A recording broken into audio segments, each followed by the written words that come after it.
শিক্ষার্থীরা যেন কোনো চাপ অনুভব না করে এবং সুষ্ঠুভাবে পরীক্ষায় অংশ নিতে পারে সেজন্য সব ধরনের প্রস্তুতি নেওয়া হয়েছে। নকলমুক্ত পরীক্ষা, স্বচ্ছ মূল্যায়ন ও ভয়মুক্ত পরিবেশ নিশ্চিতের আশ্বাস দিয়েছেন শিক্ষামন্ত্রী। কাল থেকে শুরু হওয়া এসএসসি পরীক্ষার প্রস্তুতি অবহিত করতে সচিবালয়ের সংবাদ সম্মেলনে এসব জানান মন্ত্রী। বিস্তারিত আকবর হোসেন সুমনের রিপোর্টে। I am Ox. 2026 সালের মাধ্যমিক স্কুল সার্টিফিকেট, এসএসসি ও সমমানের পরীক্ষা শুরু হচ্ছে 21 এপ্রিল বুধবার থেকে।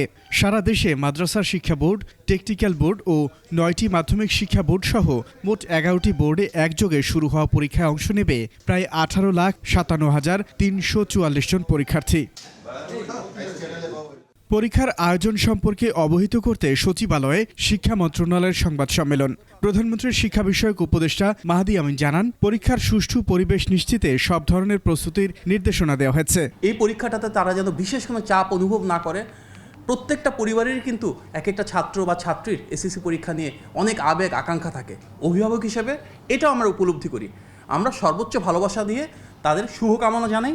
পরীক্ষা চলাকালীন নিরবচ্ছিন্ন বিদ্যুৎ সরবরাহ ও যানজট মুক্ত রাখতে সংশ্লিষ্টদের নির্দেশ দেওয়া হয়েছে বলে জানান শিক্ষামন্ত্রী। সকাল 8টা থেকেই পরীক্ষার্থীদের প্রবেশ করার সুযোগ সৃষ্টি করে দেয়।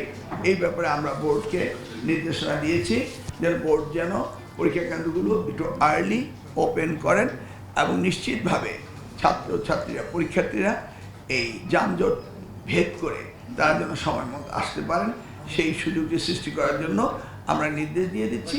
প্রশ্নপত্র ফাঁস ও নকল রোধে থাকবে সর্বোচ্চ সতর্কতা। আমরা নজরদারি করছি সাইবার ক্রাইমে যারা করবে, যারা প্রশ্নপত্র থানা থেকে বা ট্রেজারি থেকে উত্তোলন করবে, তাদের ফোন নাম্বার রেখে তারা কোনো ক্রাইম করছে কিনা তাদের লিস্ট আমরা নিয়েছি। পরীক্ষার খাতা মূল্যায়নে স্বচ্ছতা ও নিরপেক্ষতা নিশ্চিতের আশ্বাস দিয়েছে মন্ত্রণালয়। কিছু কিছু খাতা আমরা র্যান্ডম স্যাম্পলিং করব যে এক্সামিনাররা ঠিক মতো খাতা দেখছি কিনা। আকবর হোসেন সুমন, 21 টেলিভিশন, ঢাকা।